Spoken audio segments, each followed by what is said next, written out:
Sikhism में भी गुरु नानक साहब ने ऊपर उंगली दिखाकर कहा, क्या कहा?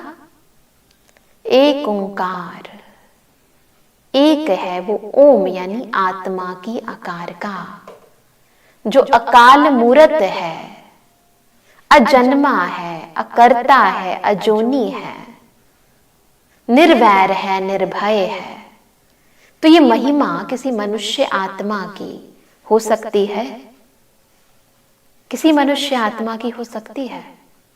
नहीं हो सकती, क्योंकि इंसान तो जन्म और मृत्यु के चक्र में भी आता है, कर्म भी करता है, भोगना भी भोगता है, सब कुछ करता है, काल भी उसको खा जाता है। तो ये सारी महिमा किसकी है?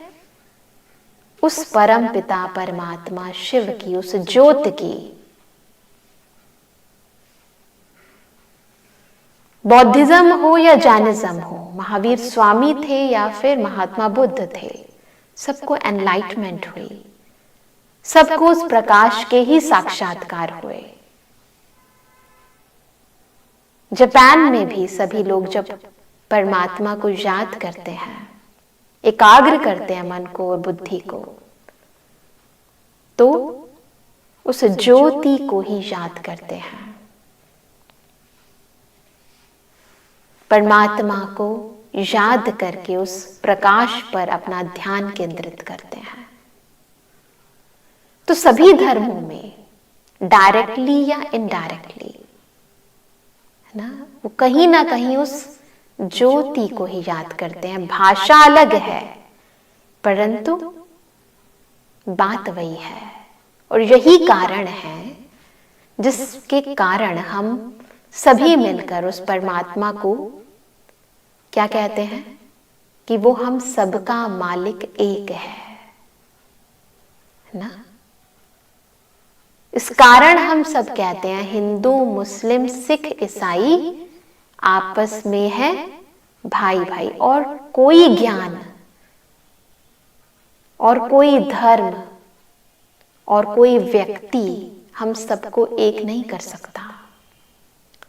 केवल एक पिता ही है जो सब बच्चों को एक कर सकता है। तो परम पिता परमात्मा एक है, जिसे सर्व धर्म के लोग सर्वसम्मति से याद करते हैं, जो सर्वोच्च है, जो सबका माता पिता है, परंतु जिसका अपना कोई माता पिता नहीं है। वो केवल और केवल एक परम पिता परमात्मा शिव है। शिव अर्थात बिंदु, शिव अर्थात कल्याणकारी। पुराने जमाने में क्या होता था, जब अकाउंट्स क्लोजिंग का टाइम होता था तो वो बिंदु लगाते थे, उसको कहते थे शिव। तो शिव अर्थात बिंदु, शिव अर्थात सदा सबका कल्याणकारी। तो हम सभी के परम पिता परमात्मा अब बहुत सारे नहीं हैं। कितने हैं? एक हैं सभी के एक। कोई भी आत्मा अपने जीवन काल के अंदर कुछ भी करे, अगर आत्मा अच्छे काम करती है, महान कार्य करती है, तो उसकी मृत्यु उपरांत उसे कहते हैं वो महात्मा। जैसे महात्मा गांधी जी थे, महात्मा बुद्ध जी थे। कोई भी आत्मा पुण्य के कर्म करती है तो उसके बाद क्या कहा जाता है कि वो पुण्य आत्मा थी। धर्म की स्थापना करती है तो धर्म आत्मा थी। किसी आत्मा में दिव्य गुण है या दैवी गुण थे तो उन्हें क्या कहते? देव आत्मा थी। पाप का कार्य करती है तो पाप आत्मा थी। तो कोई भी आत्मा अपने अच्छे या बुरे कर्मों के कारण महात्मा बन सकती है, धर्मात्मा बन सकती है, पुण्यात्मा बन सकती है, देवात्मा भी बन जाती है, परंतु परमात्मा नहीं बन सकती। जैसे कोई बच्चा है अपने एफर्ट से, मेहनत से ऊंचे से ऊंचा ओहदा प्राप्त कर सकता है, आईएएस बन सकता है, मिनिस्टर बन सकता है, चीफ मिनिस्टर बन सकता है, प्राइम मिनिस्टर भी बन सकता है, परंतु अपना पिता बन सकता है? बन सकता है कोई बच्चा जो पिता बन गया हो? नहीं बन सकता। उसी तरह परम पिता परमात्मा हम सभी के एक ही हैं। तो गॉड इज वन। और वो कौन है? परम पिता परमात्मा शिव, जिन्हें हम सभी, हम यहां प्यार से क्या कहते हैं? शिव बाबा। शिव बाबा क्या कहते हैं? शिव बाबा। तो बाबा कोई व्यक्ति की बात नहीं है, कोई दाढ़ी वाले बाबा वाली बात नहीं है यहाँ, है ना? वो तो बहुत सारे हो गए ना आजकल। यहाँ ऐसी बातें, बाबा प्यार का शब्द है। प्यार से पापा को, डैडी को, फादर को क्या कहते हैं? बाबा। तो हम सभी आत्माएं दिल से परम पिता परमात्मा को क्या कहती हैं? शिव बाबा, है ना? और क्या चाहते हैं हम अपने बाबा से? सब कुछ पाना चाहते हैं, उसको पाना चाहते हैं, और जो उसका है वो भी पाना चाहते भी हैं और वो देने को भी तैयार है। परंतु पा क्यों नहीं पाते? क्योंकि अब तक उसकी पहचान नहीं थी, है ना? जब यथार्थ पहचान हो गई, तब हम जब प्यार से उसको बाबा कहते हैं, तो बाबा का सब कुछ बच्चे का हो जाता है, हो जाता है। हम जब मंदिर में जाते हैं तो पुकारते हैं परमात्मा को, तुम ही हो माता पिता, तुम ही हो बंधु सखा, तुम ही हो। बुलाते हैं, सभी बुलाते हैं, है ना? सब बुलाते हैं। परंतु फिर जब आपसे कोई पूछे आपसे कि आपके माता का नाम क्या है, पिताजी का नाम क्या है, बंधु का नाम क्या है, सखा का नाम क्या है, क्या बताएंगे? क्या बताएंगे? सबके अलग अलग है ना? अभी तो हम सब ने क्या बोला? तुम ही हो माता पिता, तुम ही हो बंधु सखा, तुम ही हो। तो फिर क्या हुआ? फिर क्या हुआ? किसी ने कहा कि मेरा माता या मेरे पिता परमात्मा शिव है? नहीं याद आती ना? क्यों नहीं याद आती? परमात्मा को याद करने की विधि है, विधि से सिद्धि मिलती है।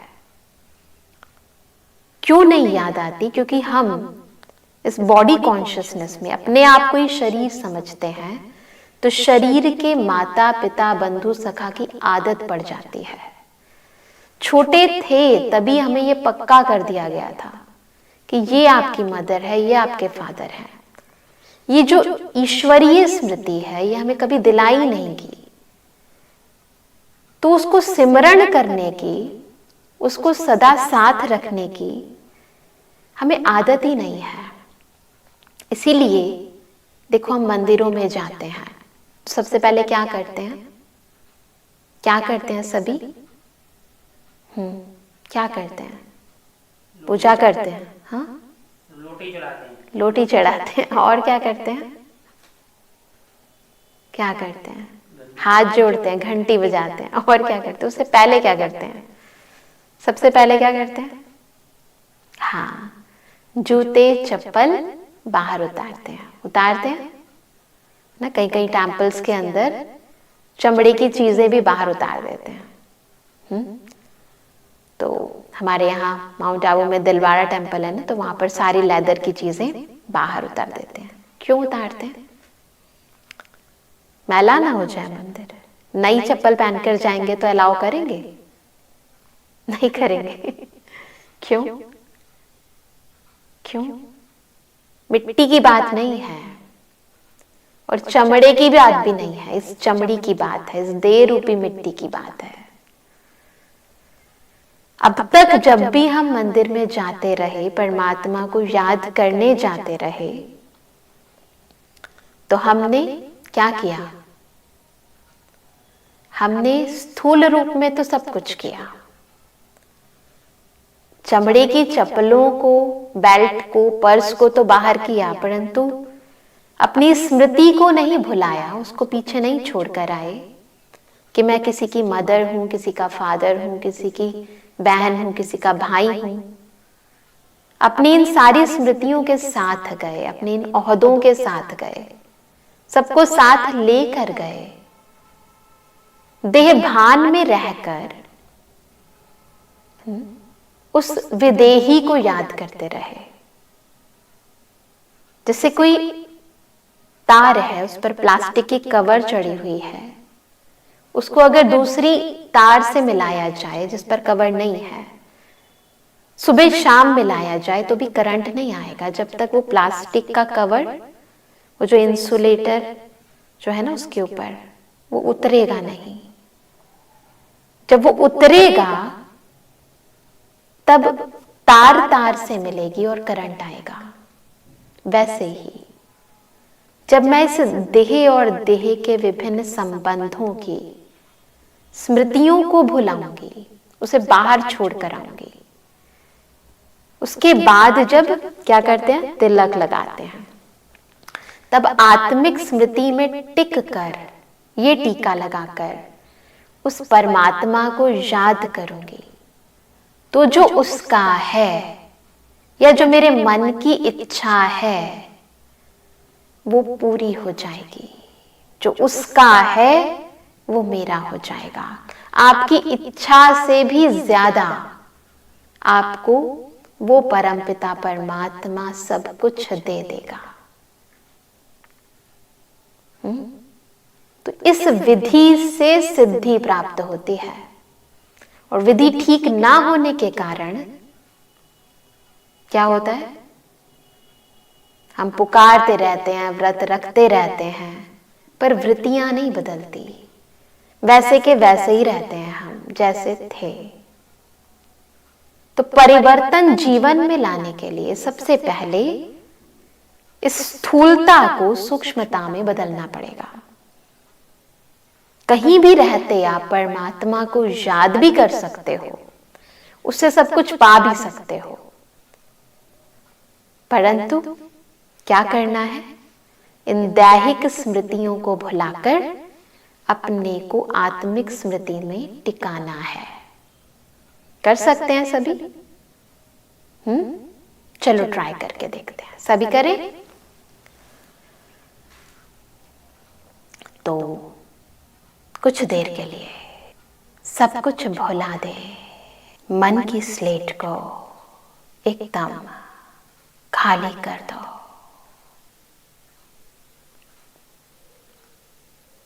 इस समय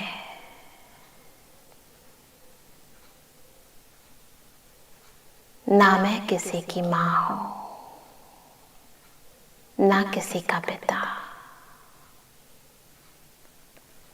न किसी का भाई, न किसी का सखा।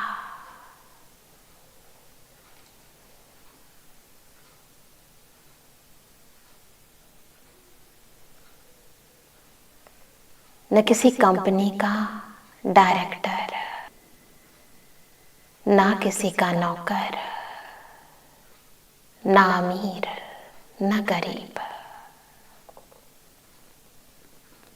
ना छोटा न बड़ा, मैं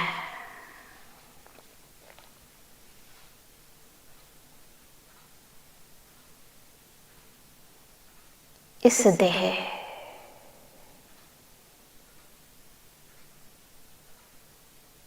इस शरीर में मस्तक के बीच चमकती हुई शक्ति हो। महसूस करें।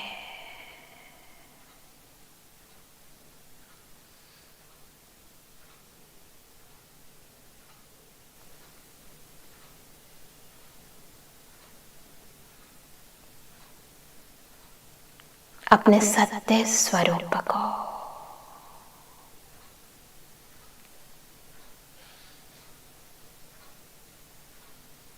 आज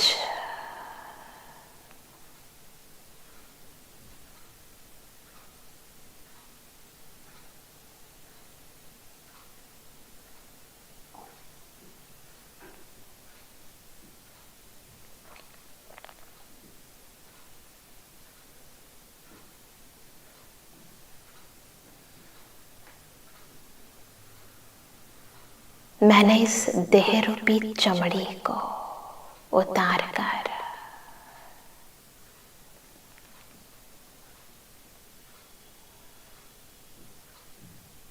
यथार्थ तिलक लगाया है।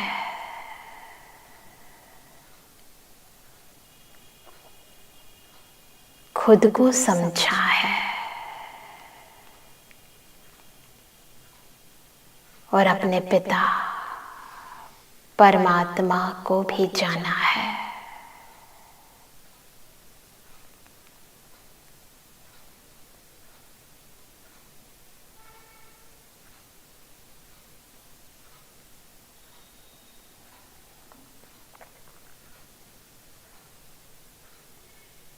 देखो, बिल्कुल सामने देवों के भी देव परम ज्योति परमात्मा शिव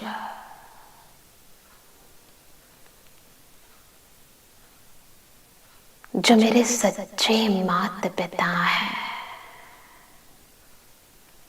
बंधु सखा है, साजन है, शिक्षक है, सतगुरु है।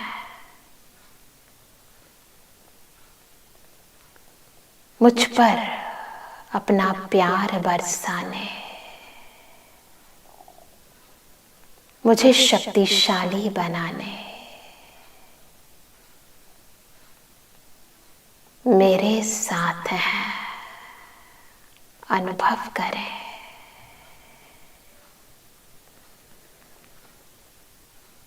परम पिता परमात्मा मुझे सर्व संबंधों से सब कुछ दे रहे हैं। माँ का प्यार, पिता का साथ,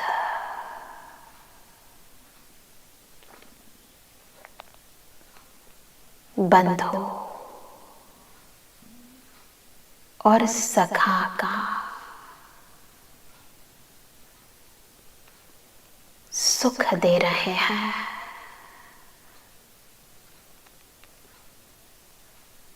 शिक्षक की शिक्षाएं दे रहे हैं।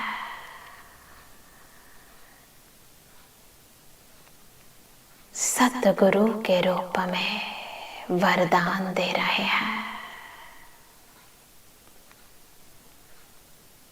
अनुभव करते जाएं।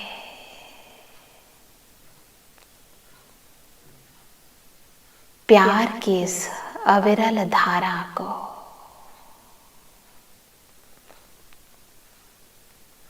जो बहती जा रही है,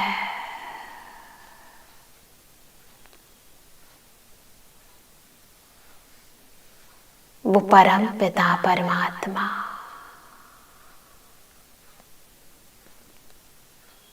आज इस वक्त से मेरा हो गया है। उस शिव बाबा को मैंने अपने जीवन में शामिल कर लिया है।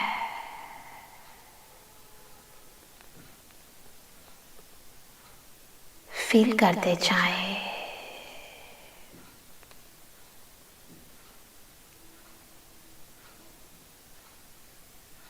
इस ईश्वरीय स्नेह को,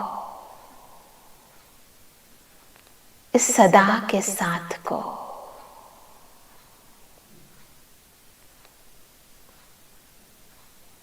वो पिता जो मुझको मुझसे भी बेहतर जानता है, वो माता जो मेरी कमी कमजोरियों को गहराई से समझते हुए उन्हें अपने प्यार से दूर कर देती है।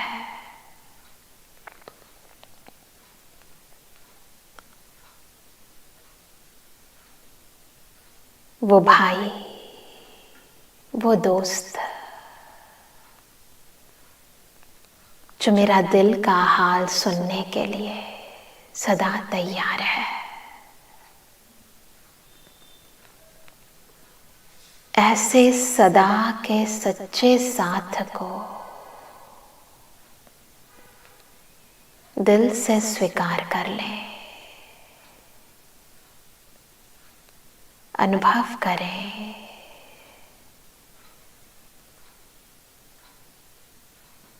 और दिल से कहें, मेरे बाबा, प्यारे बाबा, मीठे बाबा, आप मेरे हो और मैं आपकी हूं।